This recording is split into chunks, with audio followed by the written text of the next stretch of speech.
তো আমার পাশে যে মেশিনগুলো দেখছেন এই মেশিনগুলোর কাজই হচ্ছে ফিড বানানো।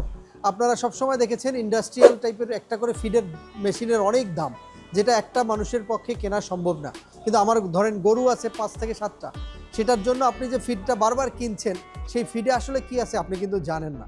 তো যেহেতু জানেন না, আপনি যা খাওয়াতে চান সেটাতে শুধু জাস্ট মিক্স করবেন আর ফিড তৈরি করবেন। তো আমার পাশে যে দেখতে পাচ্ছেন মেশিনগুলো, এগুলো 2 রোলার, 3 রোলার, 4 রোলার বিভিন্ন ধরনের মেশিন আছে। তো এগুলো আপনার বাসাবাড়ির লাইনেই চলবে এবং যে কোনো জায়গায় বসে এটা ব্যবহার করতে পারেন। আপনি দেখেন এখানে চাকা দেওয়া আছে। তো এই চাকা দেওয়ার কারণে দেখেন আপনার এটার জন্য আলাদা কোনো ইনফ্রাস্ট্রাকচার করতে হবে না। আপনি জাস্ট যে জায়গায় দাঁড় করাবেন সেখানে ব্যবহার করে আবার নিয়ে যেয়ে ঘরে ঢুকায় রাখতে পারবেন।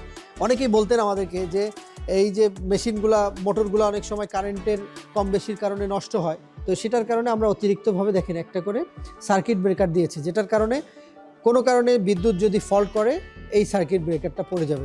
দেখেন বিভিন্ন সাইজের, আপনি চিকন খাওয়াবেন, যদি আপনার মুরগি চিকন খেয়ে থাকে সেটার জন্য এটা, আপনার যদি ছাগলের জন্য নিতে চান সেটার জন্য আলাদা, এরকম ভিন্ন ভিন্ন ডাইস আছে। এই ডাইসগুলো ব্যবহার করে আপনি বিভিন্ন সাইজের ফিড তৈরি করতে পারবেন এবং নিজের ফিড নিজে তৈরি করতে পারবেন। এটা সবচেয়ে বড় বিষয় আর কি।